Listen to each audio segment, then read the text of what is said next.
بسم اللہ الرحمن الرحیم۔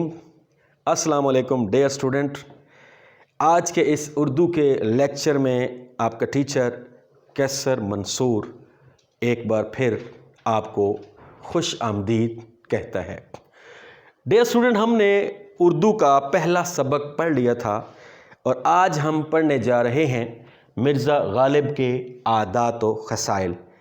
جیسا کہ آپ نام سے ہی آپ کو اندازہ ہو رہا ہوگا اس بات کا کہ مرزا غالب کے عادات و خصائل میں کیا کچھ ہو سکتا ہے۔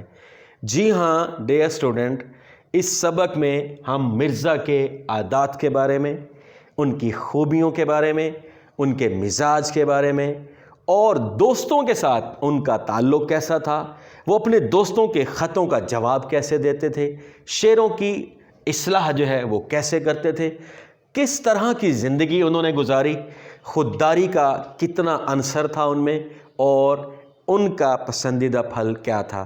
اس حوالے سے آج ہم اس سبق کا خلاصہ پڑھیں گے اور آپ کو بتاتا چلوں کہ اس خلاصے کو ہمارے لیے تحریر کیا ہے، رائٹر ہیں مولانا الطاف حسین حالی۔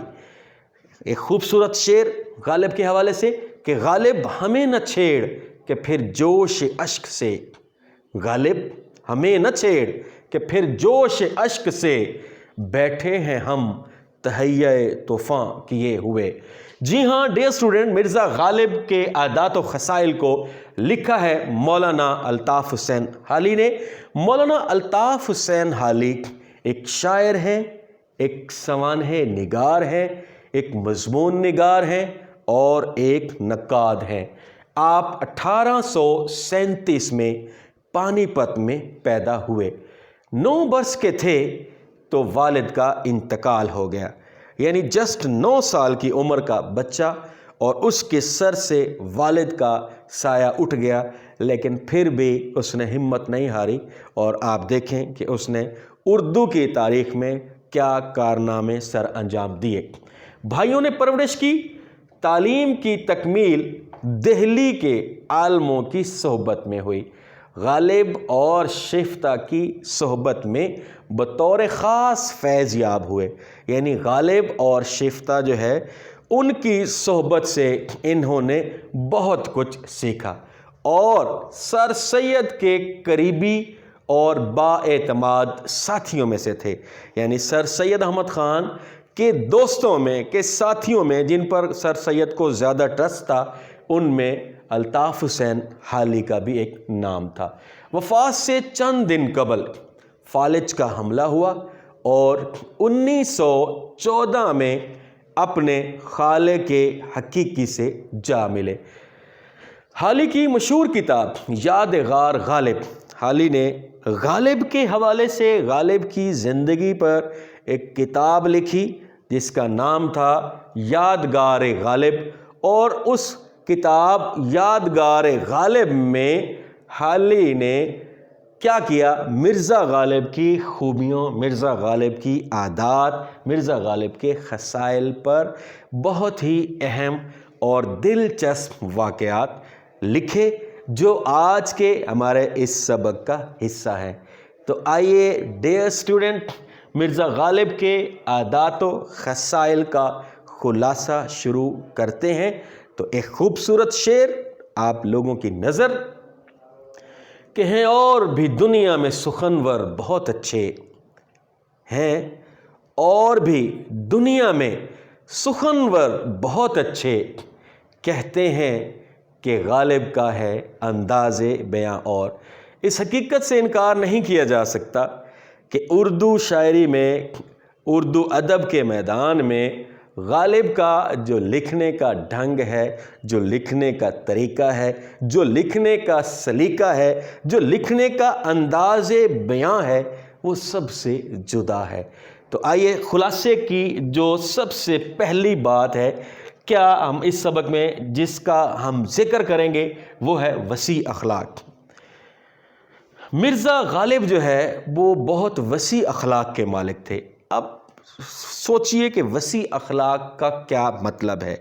مطلب عمدہ اخلاق کے مالک تھے، بہت اعلیٰ اخلاق کے مالک تھے، اور ایسے اخلاق تھے کہ اگر ایک بار کوئی دوست کوئی شخص ان سے مل لیتا تو اس کے دل میں یہ کسک رہتی، یہ خواہش رہتی، یہ تمنا رہتی، یہ جستجو رہتی کہ وہ دوبارہ جو ہے مرزا غالب سے ملاقات کرے۔ اور حقیقت میں ہماری لائف میں بھی بہت سارے ایسے لوگ ہوتے ہیں، بہت سارے ایسے اساتذہ ہوتے ہیں، بہت سارے ایسے آئیڈیل ہوتے ہیں کہ جب ہم ان کو ملتے ہیں تو ہمارے دل میں یہ تمنا رہتی ہے کہ کیوں نہ ان سے ایک ملاقات اور ہونی چاہیے۔ اور بالکل ایسے ہی اخلاق کے مالک تھے مرزا غالب۔ دوست احباب، مرزا غالب کا دوست اور احباب کے ساتھ، دوستوں کے ساتھ ان کا رشتہ جو ہے، دوستوں کے ساتھ ان کا تعلق جو ہے وہ کیسا تھا؟ دوستوں کے ساتھ ان کا جو تعلق تھا، جو رشتہ تھا، وہ بہت ہی نرالا تھا، بہت ہی خوبصورت تھا۔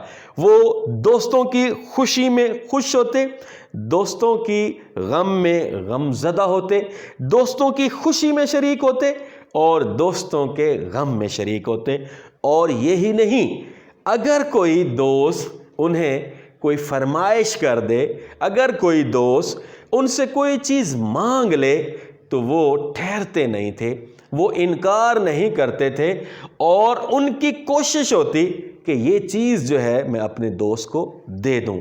اور صرف یہی نہیں، اگر ان کا کوئی دوست کسی مشکل میں ہوتا، کسی الجھن میں ہوتا، کسی پریشانی میں ہوتا تو وہ اپنے اس دوست کی مدد کرنے سے بھی گریز نہیں کرتے تھے، اور ان کی کوشش ہوتی تھی کہ وہ جتنا دوستوں کے لیے کر سکتے ہیں کر سکیں۔ تیسری اہم بات ہے خط کا جواب۔ قاصد کے آتے آتے خط ایک اور لکھ رکھوں، قاصد کے آتے آتے خط ایک اور لکھ رکھوں، میں جانتا ہوں وہ جو لکھیں گے جواب میں، میں جانتا ہوں جو وہ لکھیں گے جواب میں۔ جی، خط کا جواب دینا مرزا غالب فرض عین سمجھتے تھے۔ بہت سارے لوگ، بہت سارے دوست احباب ان کو پورے ہندوستان سے خط لکھتے اور یہ ان کا جواب فرض عین سمجھتے تھے۔ اور اکثر ایسا بھی ہوتا کہ بہت سارے جو لوگ ہیں وہ ان کو بے رنگ خط لکھتے جس پر ٹکٹ نہیں لگی ہوتی تھی، لیکن مرزا غالب نے کبھی بھی اس بات کا برا نہیں منایا، وہ خوشی خوشی اس خط کا جواب دے دیتے۔ اور اگر کبھی کبھار ایسا ہو جائے کہ کوئی دوست جس نے مرزا غالب کو خط لکھا ہو اور وہ خط کے جواب کے لیے لفافہ بھی اگر اس میں ڈال دیتا تو مرزا غالب کو اس بات کا بھی رنج ہوتا، مرزا غالب کو اس بات کی بھی تکلیف ہوتی، اور وہ کیا کرتے کہ ناگواری کا، ناراضگی کا اظہار کرتے۔ اور چاہے جس حصے میں بھی تھے عمر کے، ایون کہ عمر کے آخری حصہ میں وہ بیمار تھے، اس کے باوجود بھی انہوں نے خط کا جواب دینا فرض عین سمجھ رکھا تھا۔ اگلا ہمارا پوائنٹ ہے شعروں کی اصلاح، یعنی مرزا غالب کو جو خطوط آتے ان میں غزلیں، نظمیں، ٹھیک ہے، یا شعر جو ہے وہ اصلاح کے لیے پیش کیے جاتے، تو مرزا غالب شعروں کی اصلاح کو جو عمل ہے وہ بھی بڑی خوبصورتی سے نبھاتے تھے۔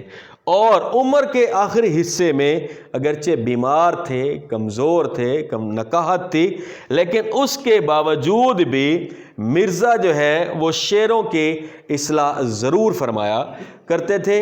اور اس بات کا انہیں احساس بھی ہوتا، خوف بھی ہوتا، ڈر بھی ہوتا کہ میں اب عمر کے جس حصے میں ہوں میرے خیال میں مجھے یہ چھوڑ دینا چاہیے، لیکن وہ دوستوں کے لیے اور لوگوں کے دل رکھنے کے لیے اپنے آخری سانسوں تک اس اصلاح کا جو عمل ہے وہ اس کو ہر صورت مکمل کرتے۔